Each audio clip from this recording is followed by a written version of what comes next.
অঙ্ক করতে কি তোমাদের ভীষণ ভয় করে? অঙ্কে তোমরা খুব কাঁচা, কয়েকটা অঙ্ক করার পর আর অঙ্ক করতে ইচ্ছে হয় না?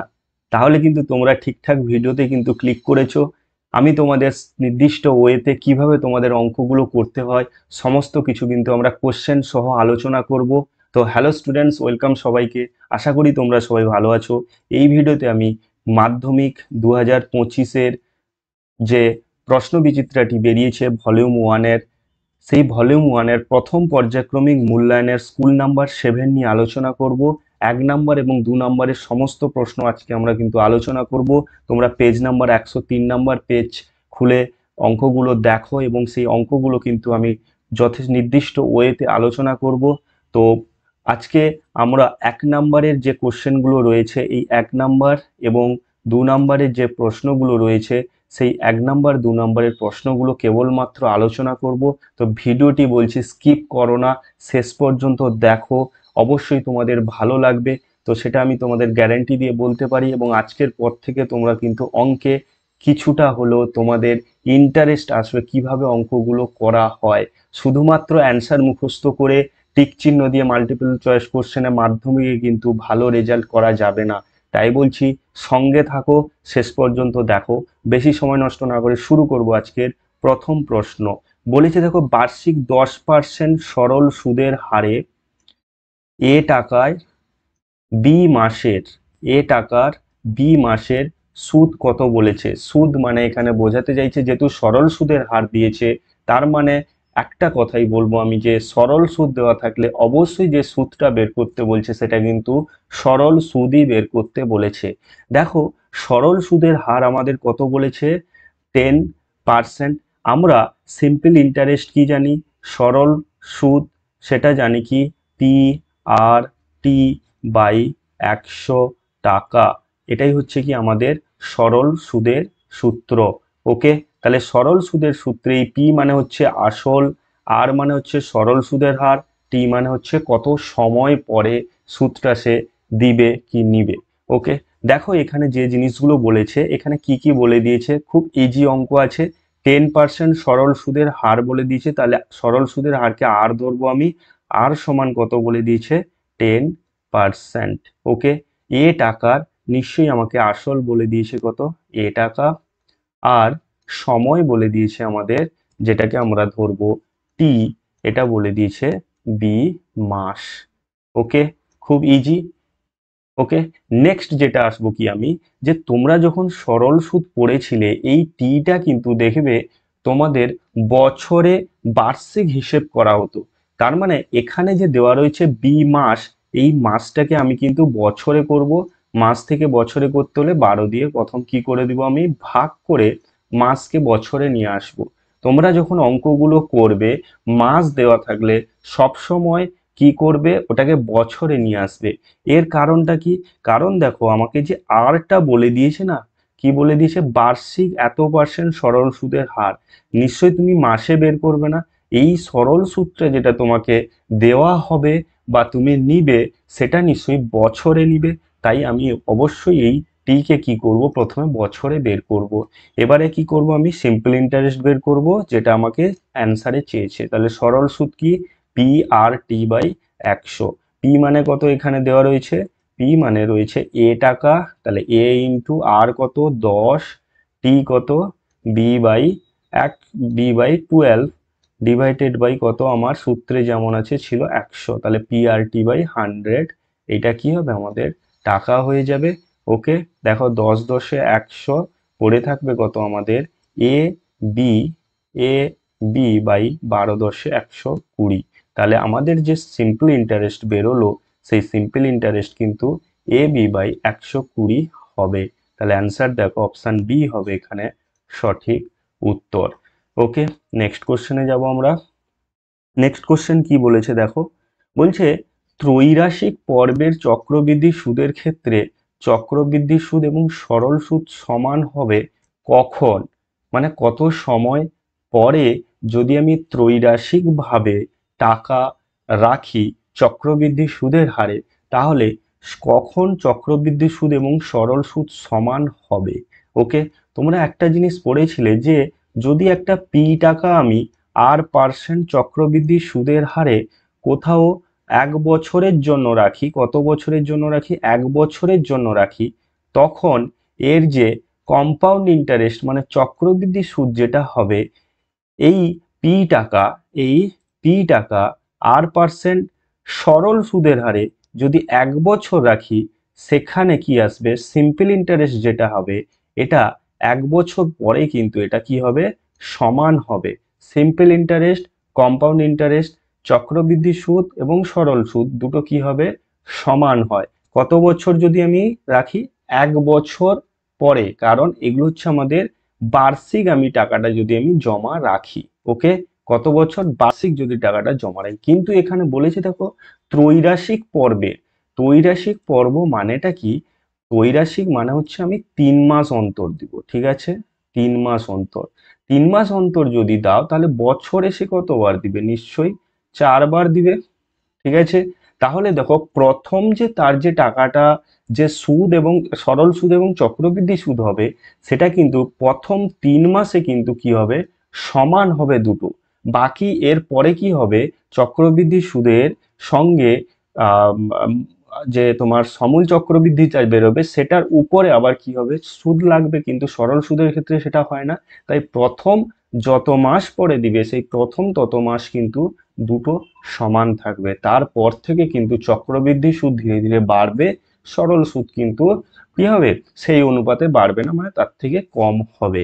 আশা করি তোমাদের আমি বোঝাতে পেরেছি।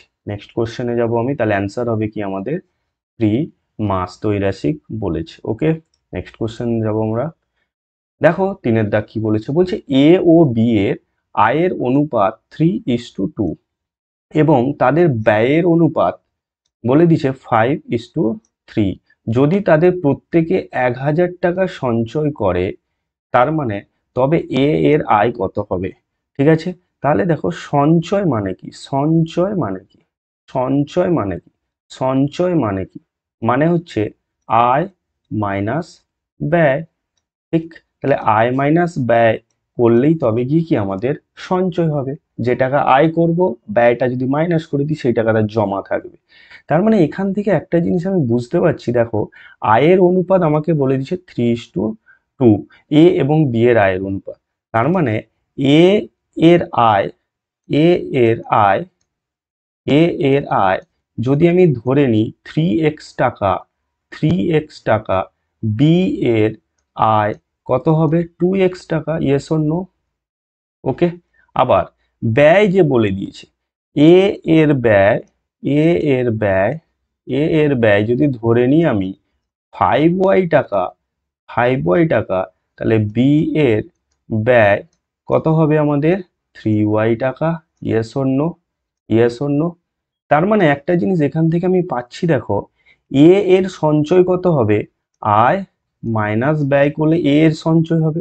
তাহলে আমি এ এর সঞ্চয় যেটা পাবো, সঞ্চয় যেটা পাবো, সঞ্চয় যেটা পাবো, সেটা কত পাবো আমি, সেটা কত পাবো আমি, 3x মাইনাস 5y।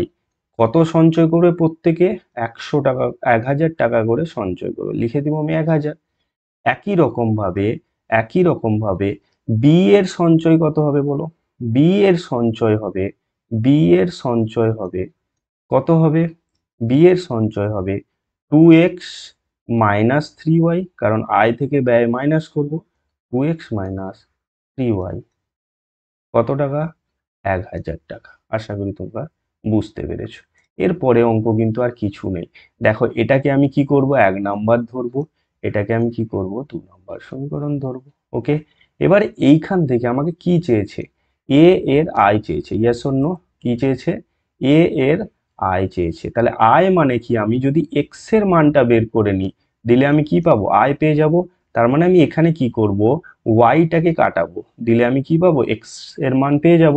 দেখো ওয়াই কে যদি আমি কাটানোর চেষ্টা করি না, ওয়াই কে যদি আমরা কাটানোর চেষ্টা করি, তার মানে কি করতে হবে, ওয়াই কে কাটানোর চেষ্টা করতে হলে ওয়াই এর সহগ সমান করতে হবে। তাহলে 5 কে যদি আমি 3 দিয়ে গুণ করি, 3 কে যদি আমি 5 দিয়ে গুণ করি, তাহলে দুটো আমার 15 হয়ে যাবে, দিলে আমার এটা কেটে গিয়ে এক্স এর মান পেয়ে যাবো, ইয়েস অর নো। তার মানে দেখো এই যে সঞ্চয় যেটা হয়েছিল আমাদের, এর এইখান থেকে আমি কি পাবো, সেটা হচ্ছে গিয়ে কি 3 গুণ করব, তার মানে হচ্ছে 9x minus 15y equals to 3000। Yes or no?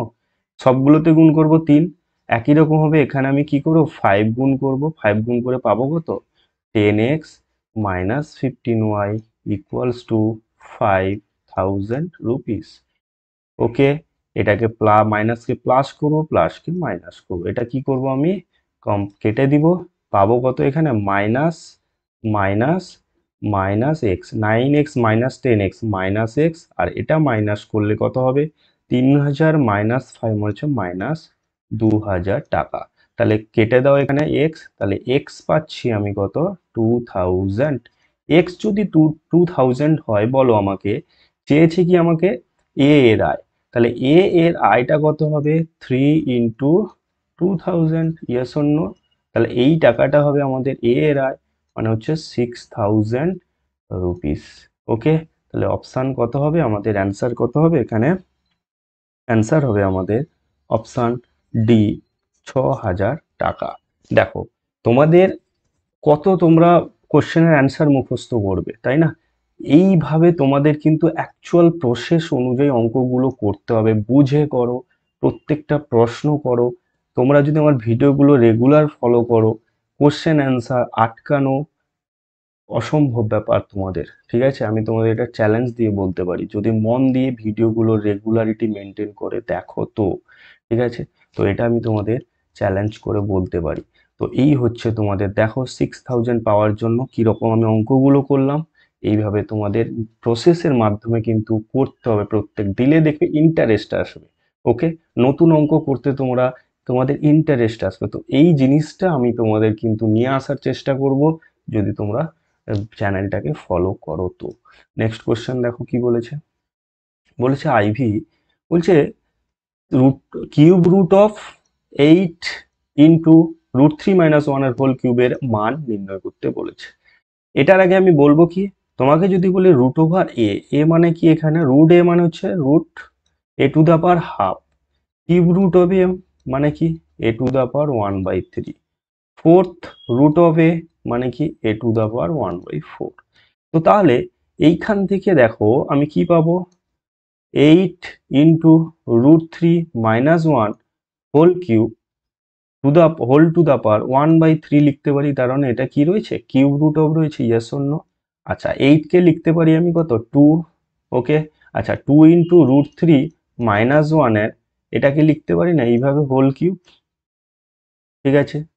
যেরকম আছে 1/3 এটা থাকবে, কারণ দেখো এখানে কিউব রয়েছে, 8 এর হোল কিউব 2 এর হোল কিউব মানে 8 হয়ে যাবে, তাই পুরো হোল কিউব দিয়ে দিয়েছে, কারণ এটারও হোল কিউব এটারও হোল কিউব রয়েছে।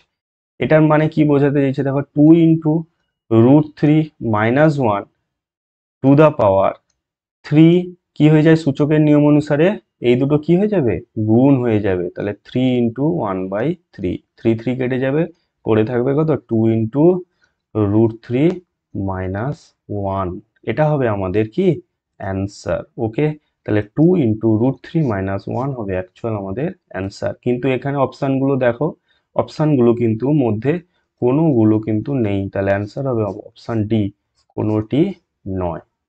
নেক্সট কোশ্চেনে যাব আমরা, কি বলেছে দেখো, বলছে এ বি সি এর পরিকেন্দ্র ও দেওয়া আছে।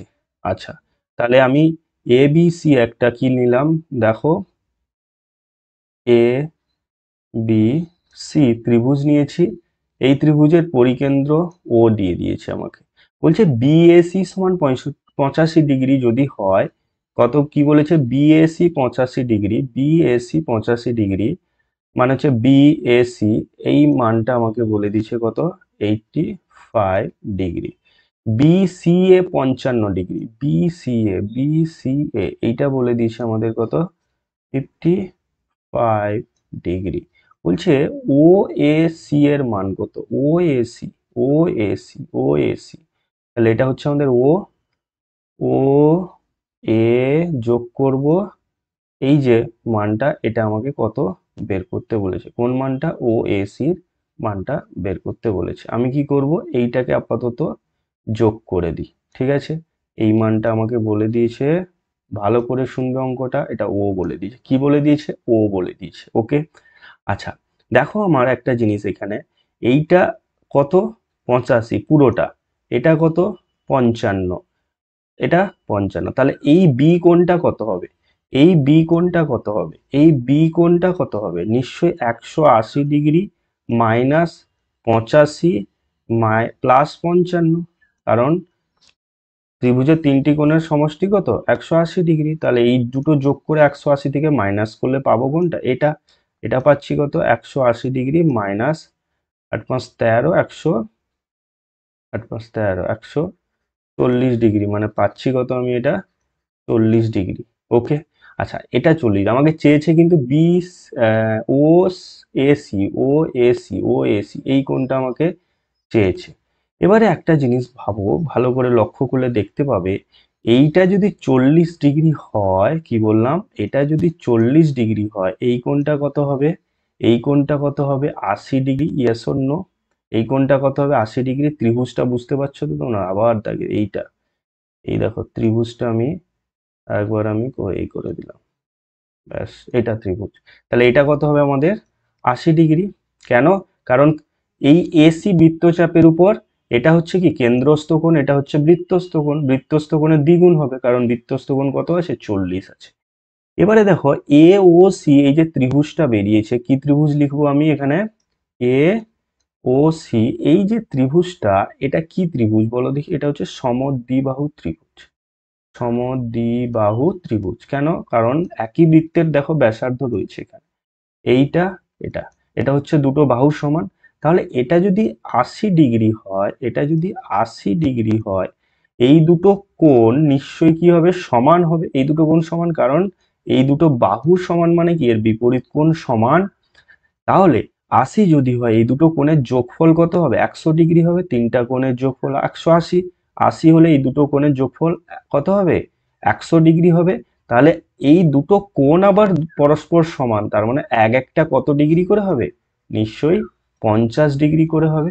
মানে ও এসি, ও এসি, আবারও বলছি ও এসি, এটা 50 ডিগ্রি হবে। আবার ও সি এ, এটাও কি হবে, 50 ডিগ্রি হবে। তাহলে আমাদের চেয়েছে যেটা ও এসি, অ্যান্সার হবে কি 50 ডিগ্রি, অপশন বি হবে এখানে সঠিক উত্তর। আশা করি তোমাদের আমি বোঝাতে পেরেছি। ভালো লাগছে সবার নিশ্চয়ই, তো যদি ভালো লাগে প্লিজ একটা লাইক করে দাও, চ্যানেলে নতুন হলে সাবস্ক্রাইব করে রাখো। পুরো মাধ্যমিক তোমাদের টানা আমি এইভাবে প্রস্তুত করাবো তোমাদের একদম প্রথম থেকে শেষ পর্যন্ত, যদি সঙ্গে থাকো তো অঙ্কে তোমাদের কোনো ভয় থাকবে না, এটা আমি তোমাদের বলতে পারি, বা আগেও বললাম এখনো বলছি, তাই বলছি সাবস্ক্রাইব করে রাখো। ওকে, নেক্সট কোশ্চেন দেখো কি বলেছে, ভিআই 5 হয়ে গেল। ভিআই কি বলেছিল, বলছে ও কেন্দ্রীয় একটি কেন্দ্র বিশিষ্ট বৃত্তের এ বি ব্যাস, এ বি সি ডি একটি বৃত্তস্থ চতুর্ভুজ, যার এ বি ডিসি হচ্ছে সমান্তরাল, আচ্ছা এ বির সঙ্গে ডিসি সমান্তরাল, এবং বিএসি বলে দিছে 25 ডিগ্রি যদি হয়, তাহলে ডিএসি এর মান কত। ভালো করে একবার পড়ে নাও, ভিডিওটাকে পজ করে তোমাদের এখানেও পড়তে পারো, কোশ্চেন ব্যাংকে আগে ভালো করে পড়ে নাও, বুঝে নাও, দিলে আমার অঙ্কগুলো তোমরা তারপরে যদি শোনো খুব ইজি লাগবে। ওকে, বলেছে দেখো ও কেন্দ্র বিশিষ্ট বৃত্তের এ বি ব্যাস, তাহলে আমি একটা ব্যাস নিব, সেটার নাম দিব কি, এ বি। আর কি বলে দিয়েছে, এ বি ডিসির সঙ্গে সমান্তরাল, আচ্ছা ডিসি একটা আমি নিব যেটা এ বি এবং ডিসি কি বলে দিয়েছে, সমান্তরাল বলে। তাহলে দেখো দুটো সমান্তরাল নিয়েছি, এরপরে আমি নাম দিব, নাম কি কি দিব এখানে আমি বলে দিয়েছি, আমার কি এ বি, আচ্ছা C D, A B C D কি হয়েছে, আমাদের সমান্তরাল হয়েছে। আর কি বলেছে, এটা একটা চতুর্ভুজ বলে দিয়েছে, এ বি সি ডি একটি বৃত্তস্থ চতুর্ভুজ, ব্যাস হয়ে গেল, এ বি সি ডি বৃত্তস্থ চতুর্ভুজ, একদম লাইন ওয়াইজ ধরে ধরে তোমাদের বোঝাচ্ছি। ওকে, দেখো বিএসি 25 ডিগ্রি বলে দিয়েছে, বিএসি তার মানে আরো একটা আমাকে লাইন টানতে হবে, সেটা হচ্ছে এটা। ঠিক ক্লিয়ার হয়েছে আশা করি তোমাদের। এবারে আমি নাম লিখবো, এটা কত ডিগ্রি বলে দিচ্ছে আমাদের, 25 ডিগ্রি, আশা করি বুঝতে পেরেছো। আচ্ছা, এরপরে বলেছে তোমার ডিএসি এর মান, ডিএসি মানে আমাকে এই কোণটা আমাকে কিন্তু জানতে চেয়েছে, এই কোণটা আমাকে চেয়েছে। আচ্ছা দেখো এ বির সঙ্গে ডিসি সমান্তরাল। কার সঙ্গে সমান্তরাল দেখো এখানে, এ বির সঙ্গে ডিসি কি সমান্তরাল, আর এসি তখন কি হয়ে যাবে, ছেদক বা ভেদক। তার মানে একটা জিনিস এখান থেকে বুঝতে পারছো, দেখো এই যে 25 ডিগ্রি কোণটা আর এই কোণটা নিশ্চয়ই একান্তর কোণ হবে। দেখো জেড জেড দুটো সমান্তরাল, এটা কি হবে, এটাও আমাদের 25 ডিগ্রি হবে। Yes or no? ক্লিয়ার হচ্ছে, এই দুটো সমান। আচ্ছা, এরপরে যেটা আসবো সেটা হচ্ছে দেখো A A C B, A C B ভালো করে লক্ষ্য করবে, এ সি বি, এ বিটা কি আমাদের ব্যাস বলে দিয়েছে। Yes or no? তাহলে এ সি বি এটা কি হবে, 90 ডিগ্রি হবে। Yes or no? 90 ডিগ্রি হবে। Yes or no? কেন? কারণ স্যার যে এ সি বি হচ্ছে অর্ধবৃত্তস্থ কোণ, আর অর্ধবৃত্তস্থ কোণ আমরা কি জানি, এটা ও। আচ্ছা, অর্ধবৃত্তস্থ আমরা কোণ কি জানি, সমকোণ হয়, তাহলে এটা 90 ডিগ্রি। আচ্ছা, তাহলে এটা একটা উপপাদ্য পড়লাম, উপপাদ্যে পড়ে নিলাম। আর একটা কি বলেছে দেখো এখানে, এবিসিডি যেহেতু বৃত্তস্থ চতুর্ভুজ, এবিসিডি যেহেতু বৃত্তস্থ চতুর্ভুজ, বিপরীত কোণের সমষ্টি কিন্তু দুই সমকোণ। এটাও তোমাদের উপপাদ্য রয়েছে। উপপাদ্যর প্রত্যেকটা লাইন তোমাদের কিন্তু মনে রাখতে হবে, যতগুলো উপপাদ্য করেছো। বৃত্তস্থ চতুর্ভুজের বৃত্তস্থ বৃত্তস্থ চতুর্ভুজের চতুর্ভুজের চতুর্ভুজের বিপরীত বিপরীত কোণ কোণ দ্বয়ের দ্বয়ের সমষ্টি দুই সমকোণ। আমি লিখে দিলাম direct 180 degree. Yes or no? এটা তোমরা পড়েছো কিন্তু, ঠিক না? এটা তোমরা কি করেছো, পড়েছো কিন্তু। ওকে, এবারে দেখো বিসিডি বিসিডি এই কোণটা কত ডিগ্রি, 90 + 25। বিসিডি বিসিডি বিসিডি 90 + 25 মানে 115 ডিগ্রি। ঠিক আছে, আচ্ছা, বিসিডি প্লাস বিএডি কত হবে, 180 ডিগ্রি। কারণ দেখো এইটার সঙ্গে এটা বিপরীত, আবার এর সঙ্গে এটা বিপরীত। দিয়ে শূন্য, তাহলে এই বিপরীত কোণের সমষ্টি কত লিখলাম আমি, 80 ডিগ্রি লিখলাম। এবারে দেখো এটা কত আছে, বলে দিয়েছে 115 ডিগ্রি। আচ্ছা, বিএডির মধ্যে দুটো ভাগ আছে, বিএডির মধ্যে দেখো বিএসি, বিএসি কত জানি আমি, 25 ডিগ্রি, প্লাস এ সিডি এই কোণটা প্লাস এই কোণটা হলেই তো পুরো বড় কোণটা হবে, তাহলে আরেকটা কোণ কি হবে, সিএডি। এটা নিশ্চয়ই 180 ডিগ্রির সঙ্গে সমান হবে যোগফল। তাহলে দেখো সিএডি কি, ডিএসি বা সিএডি একই জিনিস, তাহলে ডিএসি এই কোণটা কত হবে, 180 ডিগ্রি থেকে মাইনাস করবো 115 প্লাস 125, 140 ডিগ্রি, মানে হচ্ছে অ্যান্সার হচ্ছে কত আমাদের, 40 ডিগ্রি। তাহলে ডিএসির অ্যান্সার হবে 40 ডিগ্রি। অপশান ডি হবে আমাদের সঠিক উত্তর। আশা করি তোমরা বুঝতে পেরেছো, একটু ধৈর্য ধরে বোঝো, অবশ্যই তোমরা বুঝতে পারবে। নেক্সট কোশ্চেনে যাব আমরা, 2 এর দাগ। তাহলে এগুলো হচ্ছে আমাদের 2 নাম্বারের প্রশ্ন, ঠিক আছে, 2 নাম্বারের প্রশ্ন। এর 2 এর দাগে যত কোশ্চেন রয়েছে আগের গুলো আমি মাল্টিপল চয়েস কমপ্লিট করে দিলাম। এগুলো দেখো কি বলেছে, বলছে বার্ষিক 4% চক্রবৃদ্ধি হার সুদে, বলছে 1000 টাকা 2 বছরের সবৃদ্ধি মূল কত হবে।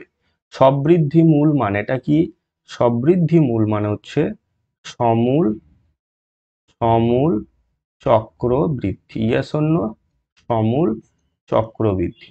এবারে দেখো আর আমাকে বলে দিয়েছে, আর কত বলে দিয়েছে বলো, 4%। ওকে, আচ্ছা, শুধু এত টাকা মানে হচ্ছে পি বলে দিয়েছে আমাদের কত, 1000 টাকা। আচ্ছা, সময় বলে দিয়েছে কত, এন, এন বলে দিয়েছে কত আমাদের, 2 বছর। তাহলে তখন আমাদের সমূল চক্রবৃদ্ধি সূত্র কি ছিল, P into 1 + r/100 whole to the power n. Okay, এবারে পি এর মান বসিয়ে দাও, পি এর মান কত হচ্ছে 1000 গুণিত 1 প্লাস আর কত, আর আছে 4, বাই 100 হোল টু দা পাওয়ার 2 এত টাকা হবে। এটাই আমাকে চেয়েছে সব বৃদ্ধিমূল। তাহলে 1000 গুণিতক 4 25 কেটে দাও, 25 26 বাই 25 স্কোয়ার আছে, দুবার লিখবো 26/25 এত টাকা। 25 40 100, 5 8 40, 5 5 25। এটা দেখো বেরোচ্ছে 8 গুণিতক 26 গুণিতক 26/5। ওকে, এত টাকা। এবারে এখানে তোমরা গুণ করে ভাগ করে অ্যান্সারটা যেটা পাবে আমি লিখে দিচ্ছি, দেখো 1081.60 টাকা। এটা তোমরা ভাগ করে গুণ করে তারপরে 5 দিয়ে ভাগ করবে, এই অ্যান্সারটা কিন্তু পেয়ে যাবে। ওকে, তো চলো নেক্সট কোশ্চেনে। অবশ্যই তাহলে আমাদের সবৃদ্ধিমূল কত বেরোলো বা সমূল চক্রবৃদ্ধি কত বেরোলো? 1081.60 টাকা। নেক্সট কোশ্চেনে যাব। দেখো কি বলেছে, বলছে কে এর মান কত হলে 9/16 x square minus 3x plus k square minus 12 রাশিটি পূর্ণবর্গ হবে। পূর্ণবর্গ রাশি মানে কি?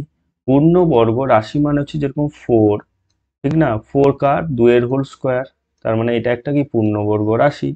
ওকে, আবার লিখতে পারি 16 কার হোল স্কোয়ার, 4 এর স্কোয়ার, তাহলে 16 একটা পূর্ণবর্গ সংখ্যা, মানে সংখ্যা এগুলো। ওকে, 5 এর স্কোয়ার 25, 25ও একটা পূর্ণবর্গ সংখ্যা। সেই রকম ভাবে এইটাকে যদি আমি a plus B whole square সূত্রে নিয়ে আসি, তখন কিন্তু কে এর কোন মানের জন্য যদি আমি এরকম ফর্মে নিয়ে আসি হোল স্কোয়ার ফর্মে, সেটা হবে আমাদের কিন্তু অ্যান্সার কে এর মান। দেখো কি প্রসেসে আমি করছি, মন দিয়ে দেখবে একটু, খুব ইজি অঙ্ক কিন্তু। দেখো এখান থেকে আমি যেটা করব সেটা হচ্ছে কি,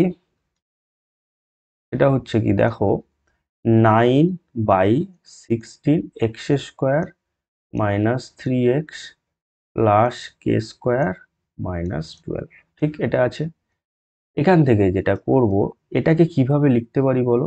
3/4x এর হোল স্কোয়ার, ইয়ে শূন্য মাইনাস, তাহলে এ প্লাস বি হোল স্কোয়ারের সূত্রে নিয়ে আসবে মানে 2ab ফর্ম আসবে, তাহলে -2 ইন্টু এ কে যদি আমি এটা ধরি 3/4x, এটা হবে a। Okay, 4ab। তাহলে দেখো এখানে আছে কত? -3x। -3x যদি আমি করতে চাই এই পুরোটাকে যদি -3x করতে চাই, কত দিয়ে গুণ করব? দেখো 2 দিয়ে গুণ করব আমি। কেন? কারণ 3x করতে গেলে এটাকে 2 দিয়ে গুণ করলে দেখো এই 2 কেটে, 2 2 4, আবার 2 কেটে যাবে, দেখো শুধু 3x পড়ে থাকবে, ইয়াস অর নো? তার মানে আমি কিন্তু কত দিয়ে গুণ করব? 2 দিয়ে গুণ করব। তাহলে 2ab, তাহলে বি স্কোয়ার আনবো, বি স্কোয়ার মানে 2a স্কোয়ার, কিন্তু 2a স্কোয়ার তো উপরে কোথাও নেই, তাহলে রাখা যাবে না, 2a স্কোয়ার মাইনাস করে দিব, প্লাস কে স্কোয়ার মাইনাস 12 যেমন আছে পড়ে থাকবে। ক্লিয়ার হয়েছে তোমাদের? ওকে, নেক্সট সমান দিব। তাহলে দেখো এইখান থেকে এত দূর অবধি, এইখান থেকে এত দূর অবধি আমি লিখতে পারি না, কি লিখতে পারি? 3/4x মাইনাস 2 এর হোল স্কোয়ার, সরি এটা নয়, এত দূর অবধি, ঠিক আছে, লিখতে পারি a minus B whole square, a square minus 2ab plus B square. আচ্ছা, এটা কত আছে বাইরে? -2 2 4 প্লাস কে স্কোয়ার মাইনাস 12। আবার একটা লাইন যদি লিখি 3/4x মাইনাস 2 হোল স্কোয়ার, তাহলে এটা আসবে কত আমাদের? -4 আর 12 কত হবে? -16 প্লাস কে স্কোয়ার। ওকে, আচ্ছা এর পরের জিনিসটা হচ্ছে একটু বোঝা। তাহলে এই সংখ্যাটাকে পূর্ণবর্গ যদি আমি রাখতে চাই, মানে এইটা শুধু যদি রাখতে চাই, এটাকে কি করতে হবে? আমাকে 0 করতে হবে, ইয়াস অর নো? তার মানে আমি কি করব? a plus B whole square সূত্র আমার চলে এসেছে, তাহলে এইটাকে আমি 0 করব, তাহলে কে, সরি, -16 প্লাস কে স্কোয়ার, এটাকে যদি 0 করে দিই, তার মানে এইটা কত হয়? 0 হয়ে যাবে, তাহলে শুধু পড়ে থাকবে এটা। এখান থেকে আমি যদি কে স্কোয়ার সমান লিখি, -16 এদিকে গেলে +16 হয়ে যাবে, তাহলে কে এর মান কত পাবো আমি? +/4 √16 মানে কত? +/4। ক্লিয়ার হয়েছে নিশ্চয়ই তোমাদের? ঠিক আছে, তাহলে কে এর মান কত হচ্ছে? +/4। ওকে, আশা করি তোমরা অঙ্কটা বুঝতে পেরেছো, ঠিক? আচ্ছা, নেক্সট কোশ্চেনে যাব। 3 দাগ। 3 দাগের কোশ্চেনটা দেখবে তোমরা, পেজ নাম্বার 62 পেজ খুলবে অঙ্ক বইতে। বৃত্তের ব্যাসই হলো বৃত্তের বৃহত্তম যে, সেটা তোমরা দেখে নিও। নেক্সট কোশ্চেন দেখো কি বলেছে, আইভি। বলছে একটি বৃত্তে দুটি জ্যা এ বি এবং এসি বলে দিছে পরস্পর কি বলে দিছে আমাদের, লম্ব বলে দিছে। বলছে এ বি সমান 4 সেন্টিমিটার, এসি সমান 3 সেন্টিমিটার হলে বৃত্তটির ব্যাসার্ধের দৈর্ঘ্য নির্ণয় করতে বলেছে। তাহলে একটি বৃত্তের দুটি জ্যা বলেছে, তাহলে আমি যদি একটা বৃত্ত অঙ্কন করি, একটা যদি আমি কি অঙ্কন করি, বৃত্ত অঙ্কন করি,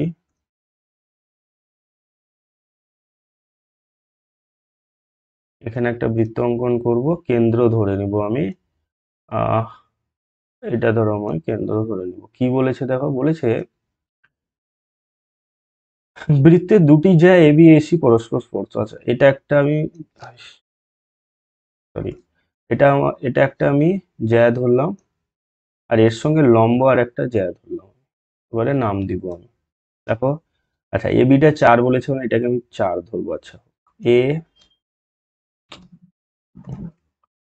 A B R A C পরস্পর এরা কিন্তু লম্ব বলে দিচ্ছে, 90 ডিগ্রি অ্যাঙ্গেলে রয়েছে। বলেছে যে এসি, এই এসি 3 সেন্টিমিটার, এটা বলে দিয়েছে 3 সেন্টিমিটার, এ বি 4 সেন্টিমিটার। বলছে বৃত্তের ব্যাসার্ধের দৈর্ঘ্য কত, মানে কি আমাকে চেয়েছে কত, ব্যাসার্ধের দৈর্ঘ্য, মানে কেন্দ্র যদি এটাকে ধরি, কেন্দ্র থেকে পরিধি অবধি যে কোনো একটা দূরত্ব বের করলেই হবে। আচ্ছা, এখানে দেখো একটা জিনিস খুব ইম্পর্টেন্ট, যেটা আমি বোঝাতে চাইছি। দেখো এটা কত বলে দিয়েছে বলো তো আমাদের, এটা বলে দিয়েছে আমাদের 90 ডিগ্রি। আচ্ছা, 90 ডিগ্রি দুটো জ্যা বলে দিচ্ছে। আচ্ছা, এটা তোমরা কি পড়েছো বলো, অর্ধ বৃত্ত যদি আমি রাখি, অর্ধ বৃত্তস্থ কোণ কি পড়েছো, 90 ডিগ্রি পড়েছো। তার মানে এ বি সি, তাহলে এ বি এবং এসি পরস্পর কি রয়েছে বলো, 90 ডিগ্রি রয়েছে। থাকা মানেই হচ্ছে গিয়ে বিসি যে সরল রেখাটা যাবে, সেটা নিশ্চয়ই কেন্দ্র দিয়ে যাবে, ও দিয়ে যাবে। বোঝাতে চাইছি আমি তোমাদের যে সি এবং বি, কি বললাম আমি, সি এবং বি, এই যে সরল রেখাটা, এটা নিশ্চয়ই কার মধ্য দিয়ে যাবে, ওর মধ্য দিয়ে যাবে, ইয়েস অর নো?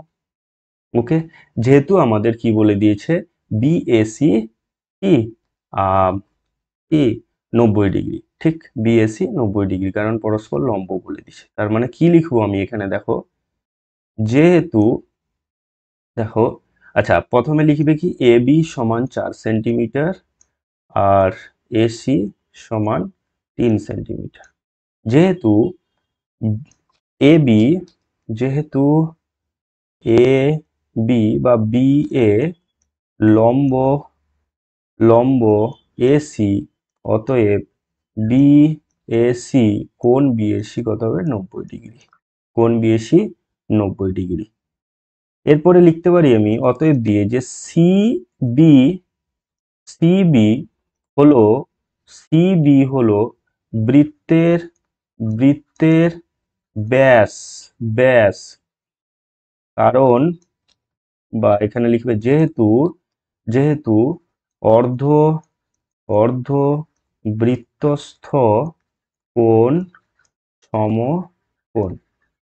একদম ক্লিয়ার তো সবার, একদম ক্লিয়ার সবার নিশ্চয়ই, আর নিশ্চয়ই অসুবিধা হবে না। তাহলে এবারে কি হয়ে গেল, এটা আমার ব্যাস হয়ে গেল। এবারে দেখো এই যে সমকোণী ত্রিভুজটা পেয়েছি, এই সমকোণী ত্রিভুজের এই এসি, এই এসি, এই এসিটা লম্ব বা ভূমি ধরতে পারো, আর এবিটাকে আমি লম্ব ধরছি। তার মানে সিবি হতে অতিভুজ। তাহলে সিবি স্কোয়ার সমান কি হবে বলো, সিবি স্কোয়ার সমান AB square plus C square. AB square মানে 4-এর স্কোয়ার প্লাস 3-এর স্কোয়ার, মানে হচ্ছে কত, 16 প্লাস 9 মানে 25। তার মানে আমি সিবি কত পাবো বলো, সিবি কত পাবো, তাহলে সিবি পাবো আমি √25, মানে হচ্ছে 5। তাহলে সিবি, সিবি মানে হচ্ছে 5 সেন্টিমিটার, সিবি মানে কত পেলাম আমি, 5 সেন্টিমিটার, তাহলে বলো সিও কত হবে? সিও কত হবে? 2.5 সেন্টিমিটার। ও বিও কত হবে? 2.5 সেন্টিমিটার। ব্যাসার্ধ তো আমাকে ব্যাস তো টোটাল বড়টা, তাহলে ব্যাসার্ধ কত হচ্ছে আমাদের? কত হচ্ছে? 5/2 সেন্টিমিটার, মানে 2.5 সেন্টিমিটার। দেখো কিভাবে করছি অঙ্কগুলো, একটু লক্ষ্য করো, জাস্ট প্রপার ওয়েতে করো, মুখস্থ করবে না তোমরা। মুখস্থ হলে কত মুখস্থ করবে? ইন্টারেস্ট নাও, অঙ্কগুলো নিজে করো, চেষ্টা করো, ভুল হোক করো, দেখিয়ে নাও যে স্যারের কাছে তোমরা পড়ো, কিন্তু নিজের চেষ্টা করো। আচ্ছা, ভিদ্যা 5-এর দাগ দেখো, লাস্ট কোশ্চেন আমাদের। বলছে 50 সেন্টিমিটার উচ্চতা বিশিষ্ট একটি লম্ব বৃত্তাকার চোঙের আয়তন বলে দিয়েছে 2 ঘন মিটার হলে ওর ভূমির ক্ষেত্রফল কত? দেখো, একটা লম্ব বৃত্তাকার চোঙ যদি আমি অঙ্কন করি, লম্ব বৃত্তাকার চোঙের কি বলে দিয়েছে আমাদের বলো? বলছে যে তার ভূমির ক্ষেত্রফল আমাকে চেয়েছে। মানে অ্যাকচুয়ালি চেয়েছে কি, ওর যে ভূমি যেটা হয়, মানে একটা বৃত্ত হবে, অ্যাকচুয়ালি এখানে বৃত্তের ক্ষেত্রফল চেয়েছে। দেখো, লম্ববৃত্তাকার চোঙের কি নেই এখানে? আমাদের কিন্তু এখানে ব্যাসার্ধ নেই, আর নেই। তাহলে যদি আর পেতাম, তাহলে পাই r² করে দিলে যেটা অ্যান্সার হবে ওটাই কিন্তু আমাদের কি ভূমির ক্ষেত্রফল। কিন্তু আরটা যে বের করব আমাদের উপরের শর্ত থেকে, কিন্তু আমি এখান থেকে আরটা বের করব। দেখো, আর বের করানো কিভাবে করব, এখানে দেখো লম্ববৃত্তাকার চোঙের উচ্চতা কত বলে দিচ্ছি, দেখো 50 সেন্টিমিটার। 50 সেন্টিমিটার মানে কি বলো? 0.5 মিটার। মিটারে কেন নিয়ে এলাম? এখানে ঘনমিটার আছে বলে, ঠিক আছে। আচ্ছা, এবারে দেখো, শর্তানুসারে আমি লিখতে পারি না? শর্তানুসারে আমি লিখতে পারি না? আচ্ছা, এখানে যদি ধরে নিই আমি যে ব্যাসার্ধকে যদি আমি ধরে নিই আর আর মিটার, এটা যদি আমি কি করি, ধরে নিই, তাহলে দেখো আয়তন অ্যাকচুয়ালি কি হবে? আয়তন কি হবে? পাই r²h। পাই r²h মানে হচ্ছে pi into r² into H, মানে 0.5, ইয়েস অন্য এত মিটার কিউব। এবারে শর্তানুসারে আমি কি লিখতে পারি? শর্তানুসারে আমি কি লিখতে পারি? শর্তানুসারে কি লিখতে পারি বলো? শর্তানুসারে লিখতে পারি পাই। পাই মানে কত? আমি লিখতে পারি না 22/7 r² ইন্টু 0.5 ইকুয়ালস টু 2 ঘন মিটার। 2 লিখতে পারি, এখান থেকে r² বের করবো আমি। r² সমান কত হয়? 2 × 7 বাই 22 ইন্টু 0.5। 0.5 থেকে শূন্য উপরে একটা তুলে দাও, কাটাকাটি করলে কত হয়? 5×2 = 10, 2 × 11 = 22। তাহলে পাচ্ছি কত আমি বলো? এখান থেকে পাচ্ছি আমি অ্যাকচুয়ালি 7×2 = 14/11। r² পাচ্ছি কিন্তু আমি কত? কি পেলাম? r² পাচ্ছি 14/11। কি চেয়েছে আমাকে? ক্ষেত্রফল চেয়েছে। তাহলে ক্ষেত্রফলের সূত্রে ইজিলি আমি বসিয়ে দেবো এখানে পাই r², তাহলে আর পেয়ে গেছি, মানে 22/7 গুণিত r² মানে হচ্ছে 14/11, মানে একটা 14/11। এখানে ভুল করেও তোমরা যদি একটু ভুল করেও লিখে আসো যে আচ্ছা এটা মিটার স্কোয়ার, যে 14/11 গুণিত 14/11, তাহলে ভুল হয়ে যাবে, কারণ এটা কিন্তু বেরিয়েছে আমাদের r², ঠিক না? তাহলে 11×2 = 22, 7×2 = 14, পাবো কত? 4 মিটার স্কোয়ার। তাহলে অ্যান্সার কত হবে আমাদের? ক্ষেত্রফল 4 মিটার স্কোয়ার। বা এখানে তোমরা করতে পারো আহ সেন্টিমিটারে নিয়ে যেতে পারো, যেরকম তুমি এখানে গুণিতক 10,000, 100 × 100, হ্যাঁ 10,000 দিয়ে গুণ করতে পারো, মানে 40,000 সেন্টিমিটার স্কোয়ার। এটাও অ্যান্সার বের করতে, বর্গ সেন্টিমিটার, এটাও বের করতে পারে। উপরেও কিন্তু সঠিক অ্যান্সার হবে, ঠিক আছে। এটাও কিন্তু তোমরা ফুল মার্কস পাবে, কোনো অসুবিধা নেই। ওকে, দেখো তোমাদের এইভাবে কিন্তু আমি করালাম। যদি ভিডিওটি সত্যি তোমাদের ভালো লেগে থাকে, তাহলে প্লিজ একটা সবাইকে বলবো লাইক করে দাও। আর চ্যানেলে নতুন হলে চ্যানেলটিকে সাবস্ক্রাইব করে রাখো, পাশে থাকা বেল আইকন ক্লিক করে রাখো, বন্ধুদের মধ্যে শেয়ার করে দিও। তো আজকে এই পর্যন্ত। নেক্সট ভিডিওতে আবার নতুন ভিডিও নিয়ে তোমাদের সঙ্গে উপস্থিত হব, স্কুল নাম্বার 8 নিয়ে। ততক্ষণে ভালো থাকো, প্র্যাকটিস করো, সুস্থ থাকো। জয় হিন্দ।